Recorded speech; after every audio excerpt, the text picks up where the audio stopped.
Hi, I'm the Space Quest historian, and I'm in a very scary parking lot very late at night. For reasons, primarily here to talk to you about the virtual Broomcloset and its 25th anniversary. I will be unable to attend the ceremonies myself because I will be very much asleep at that time, but I do know that my good friend and proprietor of the virtual Broomcloset, Jess Morissette, will be doing a live stream, and I really wish I could be there.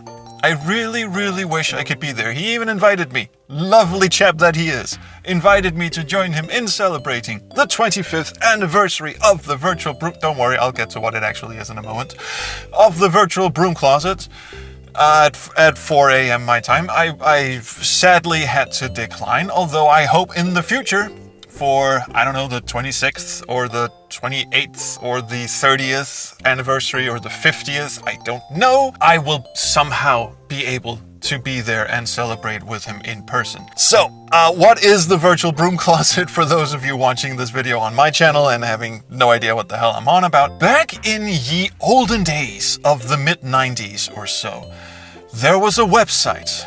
Oh, sit back, kids. The old man is about to tell you stories of the birth of the internet. Yes, there was a website, and it was called Roger Wilco's Virtual Broomcloset. I stumbled on this website at my local library at age, wanna say 15, and I did not have internet at home. This was the mid-90s, internet was a new thing. The local library did have a single computer, sort of tucked away in the corner somewhere, that had a dial-up modem and Netscape Navigator, and me and a friend from school, not that I had a lot of those, but I did have one, and he came with me to the local library, and we were like, this internet thing, let us see what it is. And we sat there and listened to it screech and whoop at us, and eventually got online, and the first thing we searched for was our favorite game, Space Quest. And up comes Roger Wilco's Virtual Broomcloset, an HTML 1.0 website. You know, in the olden days, I don't even think there were tables in it or frames or anything. It was just like a mess of links. Some of them had colors. I think there was a background color as well.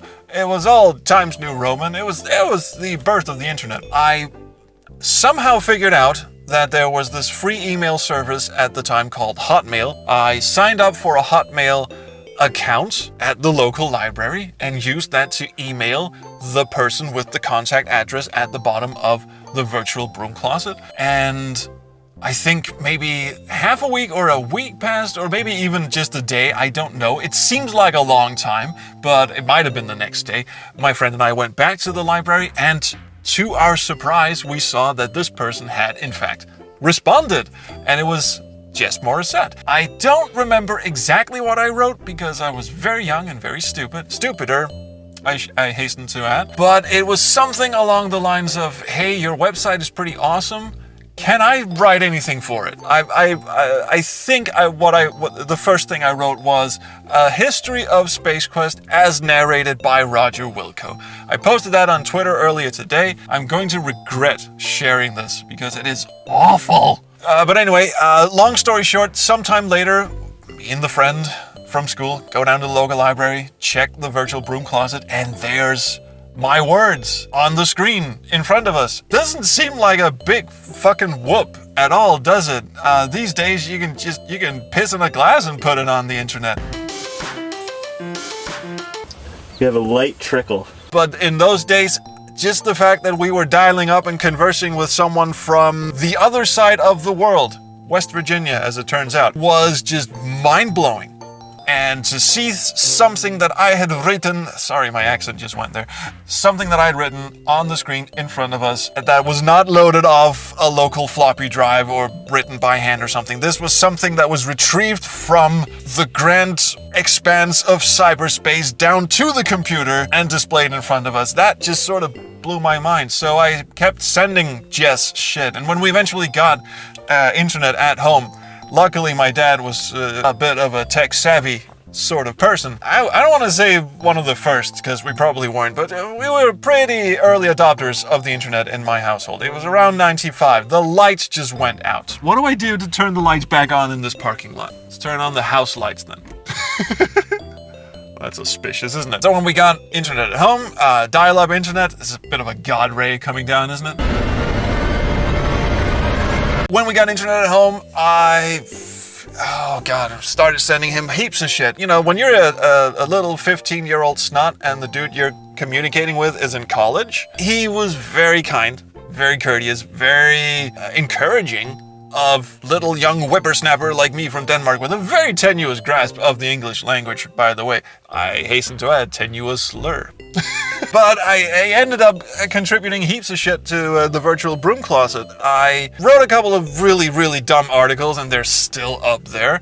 I started the fanfiction repository. I think we call it the fanfiction theater or something, which is also still there. And, okay, my car light just went off. I can't turn these back on. This is the best production I've ever done.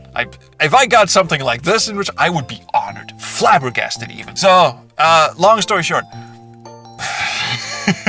Right. The virtual Broomcloset, apart from the garbage that I put on the site, it was actually one of the first, if not the first, fan site for a computer game on the internet. It contained pretty much everything you needed to know about Space Quest, and that included walkthroughs, summaries, articles written by people who were much more talented than me, including Jess himself, who was a bit of a wordsmith and still is. And it was one of the first places I can remember that had a fan message board, the Subspace channel, where many friendships were formed. A gigantic and very supportive and very lovely community grew up around the virtual Broomcloset, and this is where you see all the old farts on Twitter now still keeping, the Space Quest spirit alive. Most of those came from those olden days, the Subspace channel. Jess's site was an absolute honor and privilege to be a part of, and just a joy to find. I think I was just lucky being one of the first people to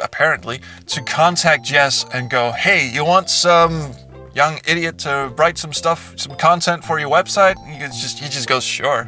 Why not? I mean, hell. Very shortly thereafter, the Space Quest community on the internet grew to the point where I think we were like, you had like Doom and Quake, and then you had Space Quest in terms of how many fan sites and how much content was being produced by fans just on the internet. It was massive, and it sounds really silly to say that these days, when we got these huge online communities. They have conventions, they rent out huge gymnasiums, and they have speakers and live streams and all that. But at the time, we had what we considered to be a gigantic community. So this is a very long-winded way of saying congratulations to the virtual Broomcloset. I did, just sort of on a whim, pick up a little something to mark the occasion. So, in honor of the virtual Broomcloset's 25th anniversary, I hereby present you with a cupcake full of melted candle wax. So, here's to you, Jess, and the virtual Broomcloset, and all the denizens of the Subspace channel back in the day, and to the fire department that should be along any minute now to rescue me from the smoldering wreckage of what used to be my car. I salute you, each and every one of you, for your fine performance during our recent episode. Stitch in Time saves Gamma 9. So, thank you. Thank you. Thank you. Thank you. Thank you. Thank you. Thank you. Thank you. Thank you. Thank you. Thank you. Thank you. Thank you. Thank you. Thank you. Thank you. Thank you. Thank you. Thank you. Thank you. Oh, thank you. Thank you. Thank you. Thank you. Thank you. Thank you. Thank you. As a gesture of appreciation, we're putting in for Shorely on Polysorbate 60. Enjoy yourselves. Don't do anything I wouldn't do. Space Quest Historian out.